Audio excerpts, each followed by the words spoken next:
Welcome back to the program.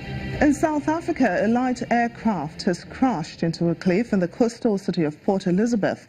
It is still unclear whether there are any casualties, but rescue officials say the plane crashed soon after takeoff.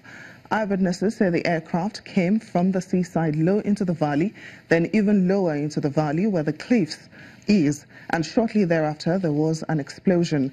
Presently, the Nelson Mandela Bay emergency officials are on the scene of the crash in the Beacons Valley.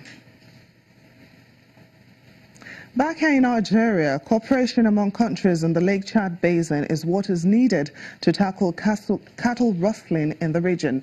This is the view of representatives from Nigeria, Niger, Cameroon and Chad at a meeting in Yola, Adamawa State to address the challenge bedeviling their countries.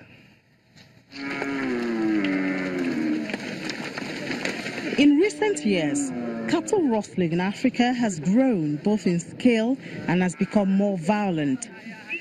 It's been linked to organized criminal and terrorist groups as a source of income. Rustling activities have resulted in the theft of a huge number of cows, deaths of people, and destruction of property.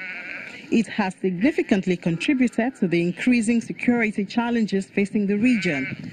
This has become a source of worry, not only to the government, but also to residents.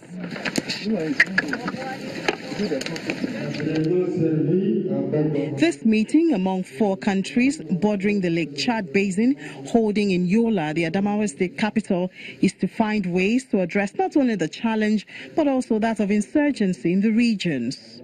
We have faced Boko Haram challenges in the north. That's where the Commissioner of Information is from. We have cattle rustling. We have armed robbery. We have so many of these fighting herders and farmers, but we're doing something about it. But the Nigerian government says it's already tackling the menace. This particular workshop is to come up with very solid resolutions or communique that will afford the government to now come up with very good policies that will be able to arrest in entirety the issue of cattle buffalo. The visiting countries believe increased regional cooperation is required to address the challenge.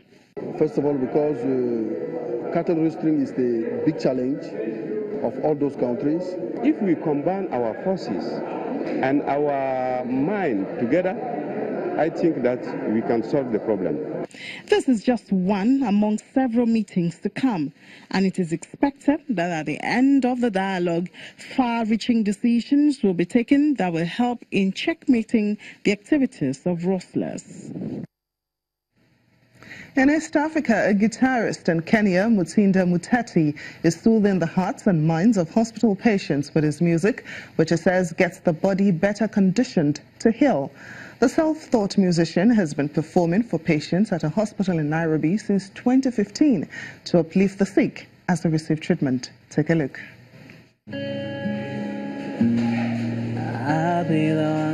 Mutinda Muteti is performing for a selected audience in Nairobi, Kenya. The guitarist started playing in hospitals in 2015 as a volunteer. He is now employed by the Nairobi Women's Hospital to perform for patients at the facility's 3 branches. It gives me a really good feeling that every day I can come in and at least make someone smile and, you know, just break that monotony of being in the hospital, you know, like you're in one place, fixed in one bed, and you can't really have a lot to do. So when I come and I do the music and I see them, you know, happy and really appreciating what I'm doing, then it makes me really feel good. And it makes me feel like at least I'm giving out what I have to the people that really need. The 26-year-old says he took an interest in music as a child, spending a lot of time listening to and recording music from the radio that he could play back. How to play the guitar and piano by watching YouTube videos. If I can't help falling in love with... Kulundu has been in in hospital for 2 days with her sick baby. She says his music was like worship that lifted her to another level.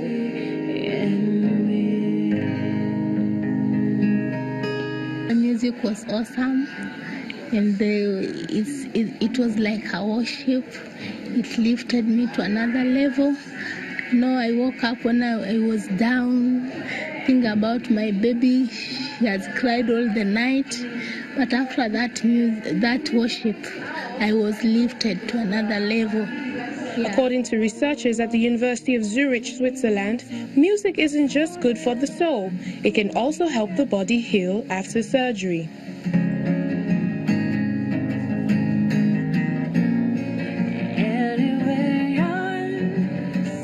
The research says post-op patients who listen to music may have lower levels of pain and anxiety, as well as lower blood pressure and heart rate than people who don't.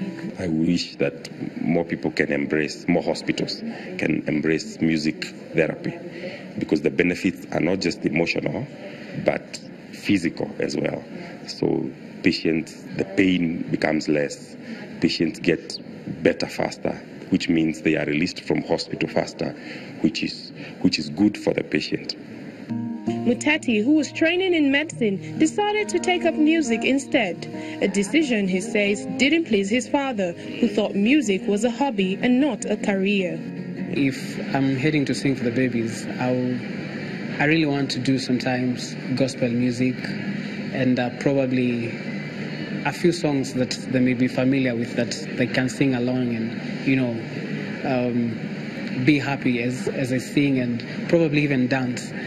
And when it comes to the women, I have a playlist of, I do gospel, I do love songs, I do a few of country, Dolly Parton style, When it comes to the men, I do Zilizopendwa, country music, because they seem to enjoy that a lot. Muteti says he is encouraged when former patients stop him in the streets to thank him for his music. The artist says he is working on starting Kenya's first music therapy center. It's all about you. Well, absolutely amazing to see Mutinda Muteti exploring the power of music. Well, that's it on Network Africa. Thank you so much for watching. I'm Temita Wefagbimi.